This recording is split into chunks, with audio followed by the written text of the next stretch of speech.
Jelang Sinode Godang Huria Kristen Batak Protestan, HKBP, ke-67, umat Kristiani Batak kembali menantikan kepemimpinan baru yang akan membawa perubahan signifikan bagi gereja. Salah satu tokoh yang turut memberikan harapan adalah Sintua Hotman Nainggolan. Hotman Nainggolan menekankan pentingnya kepemimpinan yang berbasis servant leadership, pemimpin yang tidak hanya visioner, tetapi juga mampu memahami kebutuhan jemaat secara mendalam. Selain itu, Hotman juga menyoroti pentingnya rencana strategis HKBP tahun 2024 sampai tahun 2028. Beliau mengusulkan beberapa poin penting, seperti pengembangan sumber daya manusia pelayan gereja, penguatan program sentralisasi keuangan, serta peningkatan transparansi dan akuntabilitas. Sentralisasi keuangan menjadi salah satu fokus utama dalam rencana strategis HKBP. Hal ini diharapkan dapat meningkatkan efisiensi dan efektivitas pengelolaan keuangan gereja. Hotman Nainggolan juga memberikan apresiasi atas berbagai capaian yang telah diraih oleh HKBP di bawah kepemimpinan Om Pui Pendeta Dr. Robinson Butar-Butar. Namun, beliau juga menekankan bahwa masih banyak tantangan yang harus dihadapi oleh gereja di masa depan. Sinode Godang HKBP ke-67 diharapkan dapat melahirkan pemimpin-pemimpin yang mampu membawa HKBP semakin maju dan relevan dengan tantangan zaman. Secara umum sebenarnya kita ketahui bahwa Sinode Godang ini kan adalah forum tertinggi, pengambil keputusan tertinggi di HKBP. Karena Sinode Godang ini adalah forum tertinggi yang berwenang membuat sebuah keputusan-keputusan strategis, termasuk juga tentunya adalah pemilihan pemimpin yang baru.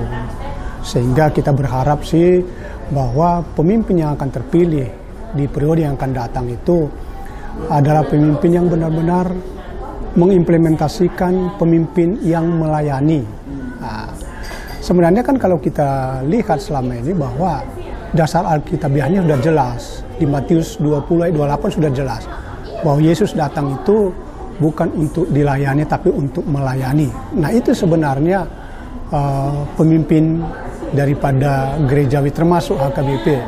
Tentunya melayani dan bukan dilayani, artinya bahwa ada di sana kepemimpinan yang melayani, ya, yang melayani tentunya mendengarkan semua orang, ya, empati dan juga punya kesadaran yang tinggi pemimpin tersebut. Khusus untuk periode-periode yang akan datang, tantangan HKBP kan sangat besar ke depan. Sebagai gereja terbesar ataupun ormas terbesar ketiga, tentunya tantangan ke depan tidak boleh dianggap enteng, kan? Seperti isu-isu yang berkaitan dengan semakin kritisnya anggota jemaat terhadap pelayanan. Nah itu intinya. Nah yang kedua tentunya kita berharap dari Sinode Godang ini dihasilkan pemimpin yang komit terhadap transformasi yang saat ini sedang berjalan di HKBP. Itu intinya sebenarnya. Saya sebagai utusan Sinode Godang dan juga sebagai warga jemaat dan juga sebagai ketua daripada Forum Komunikasi Sintua, itu harapan-harapan kita. Gitu. Itu.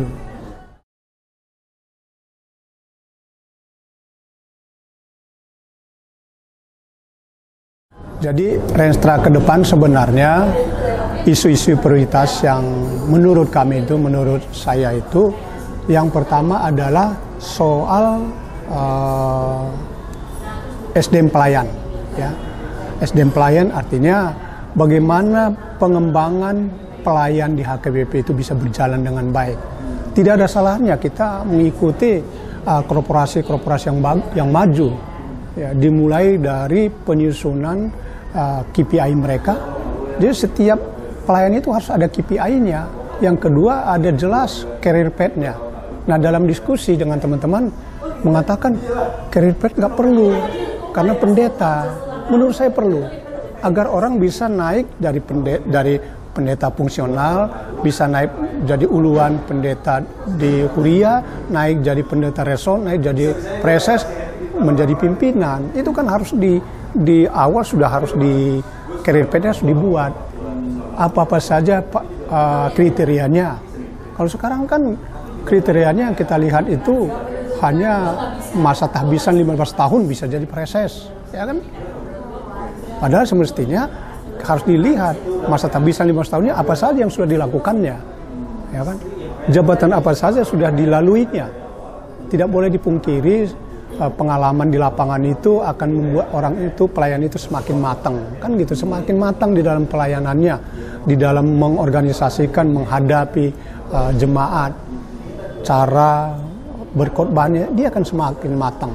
Ya, jadi jangan diukur hanya dari aspek lamanya sudah ditabiskan, tapi pengalamannya di lapangan apa saja. Itu menjadi salah satu career path-nya.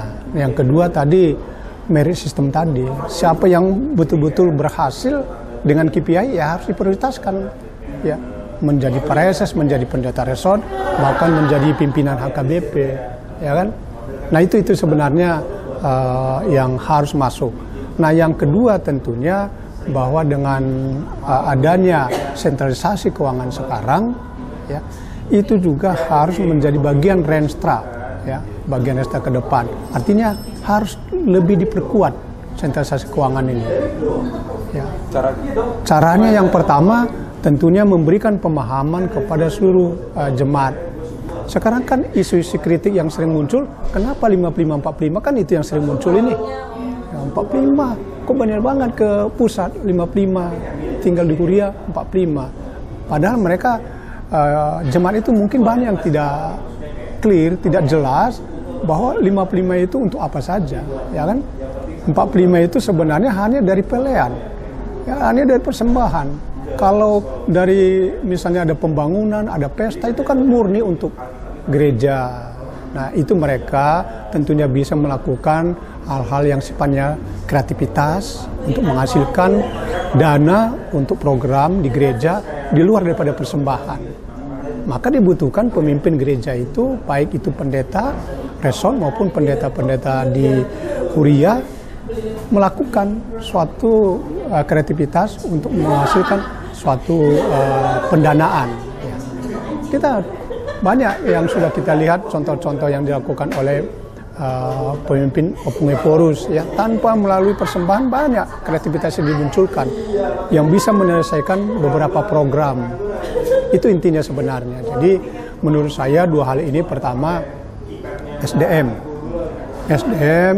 harus di pengembangan SDM harus jelas berjenjang, kemudian ada KPI-nya, dan KPI ini akan menentukan dia akan naik karirnya apa tidak.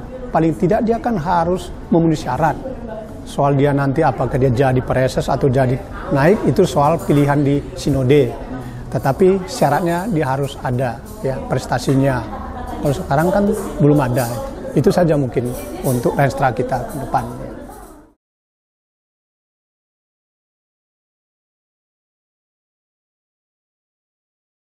Kita harus akui, suka tidak suka, bahwa kepemimpinan Eporus kita periode 2020-2024, Amang Pendeta Dr. Robinson Butar-Butar itu sudah banyak melakukan hal-hal. Kalau menurut saya akan meninggalkan legasi yang bagus. Yang pertama, di bawah kepemimpinan Opung ini, utang daripada HKBP ke dana pensiun yang sekian lama itu tidak terselesaikan, sekarang bisa diselesaikan, ya, tanpa melibatkan persembahan-persembahan yang saya sampaikan tadi. Yang kedua, kita bisa harus mencatat juga pada periode inilah Sopomar Pikir itu diselesaikan. Sebelum-sebelumnya tidak pernah terselesaikan. Permasalahan Sopomar Pikir sekarang sudah selesai dan sudah diambil oleh HKBP. Yang ketiga yang paling monumental itu adalah implementasi sentralisasi keuangan. Seperti kita ketahui, sentralisasi keuangan ini sudah sejak tahun 70-an itu muncul isu, tapi tidak pernah jadi. Ya, tidak pernah. Ya, baru di bawah kepemimpinan daripada Opung Eporus ini diimplementasikan. Dan itu pun baru berjalan sejak tahun 2023, padahal amanat sentralisasi keuangan itu diputuskan di Sinode Godang tahun 2020. Coba kita bayangkan 2 tahun itu tidak sampai diimplementasikan, baru tahun 2023 setelah Sinode Kerja tahun 2022. Ya. Banyak hal yang sudah kita petik dari sentralisasi keuangan ini. Ya. Satu, isu mengenai mutasi semakin terselesaikan, walaupun belum tuntas, tapi mutasi, rotasi sudah. Yang kedua tentunya ajas pemerataan, keadilan. Banyak teman-teman yang berkata mungkin di mana letak adilnya? Ada memang beberapa yang mungkin merasa tidak adil karena dia dulu selama ini besar dapatnya, jadi menurun karena hanya satu single salary kan. Kita kan single salary, tidak ada lagi tunjangan-tunjangan dari gereja-gereja. Ya. Itu mungkin ada yang berkata demikian, tapi yang secara kita kan harus melihat HKBP ini secara keseluruhan. Ya, sehingga apa yang dirasakan oleh di kota maupun di Bonaparte di tempat-tempat lain harus lebih kurang sama. Tidak perlu persis sama, tapi harus lebih kurang sama. Sehingga siapapun yang dipindah dari tempat A ke tempat B tidak merasa keberatan dan siap dia melayani. Itu menurut saya. Jadi harapan saya sebenarnya di Sinode Godang tahun 2024 ini tim transformasi kan sudah bekerja nih, sedang bekerja. Kajian-kajian transformasi sudah ada. Ya mohon kiranya teman-teman atau USG ini bisa menyetujui implementasi daripada transformasi itu. Baru satu yang kita laksanakan transformasi, yaitu sentralisasi keuangan. Karena baru itu yang diputuskan di Sinode Godang. Jadi kalau Sinode Godang tahun 2024 ini nanti memutuskan ada transformasi berkelanjutan, maka itu adalah tahap-tahap berikutnya. Itu mungkin sebagai komitmen yang kuat daripada pemimpin ke depan adalah bagaimana mengawal transformasi ini bisa berjalan dengan baik. Ya, tentunya keteladanan yang paling utama. Ya, keteladanan sebagai role model pemimpin itu harus komit melakukan transformasi. Yang kedua, transformasi itu jangan sebatas jargon, ya, tapi harus diterjemahkan dalam bentuk perilaku sehari-hari. Perilaku pimpinan sampai kepada jemaat itu harus dibuat. Jadi jangan hanya di mana perilaku sentralisasi keuangan, misalnya pemindahan, tapi perilakunya gimana, ya, khotbahnya agar berkualitas, perilaku pendetaannya, perilaku jemaatnya, perilaku sintuannya bagaimana, itu harus diterjemahkan. Jadi jangan hanya sebatas values atau nilai-nilai, tapi implementasinya lemah di lapangan. Karena tidak ada perilaku yang bisa diikuti kan. Ya, itu saja mungkin yang harapan-harapan kita mengenai Sinode Godang ini terhadap pemimpin yang akan terpilih.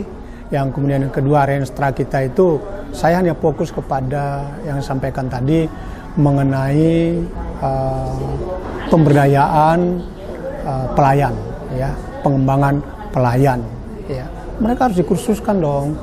Ya, dikursuskan, di training, ya kan? Sehingga kita tidak ketinggalan dengan cara-cara berkhotbahnya pendeta-pendeta yang lain, ya kan? Itu yang harus kita masukkan dalam renstra berikutnya. Gitu.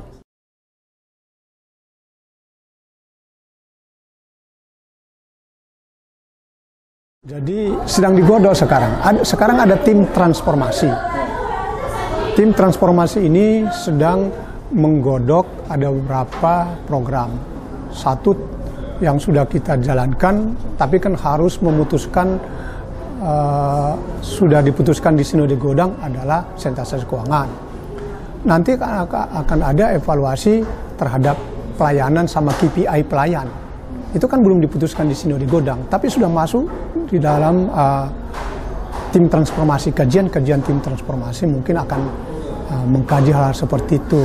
Termasuk juga ada komite-komite yang dibentuk Opung untuk mengevaluasi implementasi daripada sentralisasi ini, komite perbalajoan. Ini kan akan kita evaluasi secara menyeluruh. Intinya bahwa transformasi ini tidak boleh berhenti, dia harus bergulir terus. Ya. Yang bisa menggulirkan itu adalah ya pemimpin. Ya. Pemimpin itu harus memotivasi semua tim di bawahnya untuk bisa roda daripada transformasi itu bergulir. Soal lambat atau cepat itu tergantung pemimpinnya. Ya kan? Jangan sampai berhenti. Kalau dia berhenti kita sangat rugi. Ya. Kalau saya sih sering katakan kita bisa mundur 20-30 tahun kalau kita tidak melanjutkan transformasi ini. Kita akan tertinggal. Itu.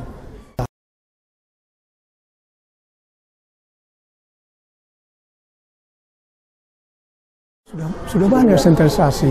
Ya. Contohnya kalau tidak salah HKI sudah melakukan ini. HKI HKI sudah melakukan, GKPS juga sudah melakukan kalau saya. Padahal itu kan bagian-bagian seperti GKPS adalah dari HKBP duluan anaknya mengimplementasikan itu, ya. HKI udah jelas, ya. Kemudian GKPS juga, ya, sudah melaksanakan, dan gereja-gereja yang lain juga sebagian besar sudah sentralisasi keuangan. Tapi ada juga memang yang masih bertahap dalam sentralisasi penggajian. Ya kan, kalau kita kan langsung kita putus di Sinode Godang udah masuk ke sentralisasi keuangan, ya. Walaupun kita lihat sekarang ini sebenarnya masih cenderung kita fokus kepada penggajian balanjo tadi itu kan. Itu. Termasuk gereja Katolik katanya kan? Kalau gereja Katolik udah dari dulu memang, dari awal sudah sentralisasi mereka kan, dari pusatnya mereka kan. Nah, dan itu bisa termonitor. Kan isu-isu mutasi kan tidak ada di Katolik. Nggak ada isu-isu mutasi, rotasi. Karena memang semuanya dibayar oleh pusat. Bayangkan kalau huria-huria yang membayar balanjo daripada pendeta-pendetanya. Ya kan banyak bisa muncul isu-isu yang tidak pas, ya. Kadang-kadang mau mutasi juga belum segera pendetanya berangkat, ya, karena masih dibayar gajinya oleh huria. Ya. Kalau sekarang udah jelas kalau nggak dia mengikuti SK, dia akan diberhentikan misalnya atau ditunda, kan gitu kan, sampai dia berangkat. Itulah sebenarnya salah satu manfaat daripada sentralisasi keuangan dan termasuk penggajian atau balanjo. Sinode Godang kan sudah dalam waktu terdekat ini. Harapan-harapan saya sih sebenarnya sebagai utusan Sinode Godang, marilah teman-teman, baik itu USG dari Sintua maupun dari pendeta, termasuk juga undangan-undangan lainnya yang menjadi peserta Sinode Godang ini, mari kita kawal itu mengenai materi-materi transformasi yang akan disampaikan. Mari kita dukung pemimpin yang terpilih. Ayo, siapapun dia, mari teman-teman itu semua memilih. Kalau saya ditanya pilihannya sebenarnya, ayo siapa yang paling komit mengenai transformasi, ayo itu yang kita akan lihat. Gampang melihat itu, siapa yang paling komit. Jejak rekamnya kan tidak bisa kita sembunyikan, kita lihat saja siapa yang punya komitmen yang kuat. Kalau hanya sebatas hanya ngomong saja, misalnya saya setuju dengan sentralisasi, saya komit dengan ini, tapi di dalam implementasinya lemah, itu sangat apa? Sangat disayangkan kalau kita terlambat melakukan transformasi ini. Ya. Itu saja jadi harapan kita agar transformasi di HKBP tetap berlanjut, siapapun nanti pemimpin Eporus ataupun pemimpin 5 pemimpin itu yang menjadi terpilih. Ayo lanjutkan transformasi di HKBP.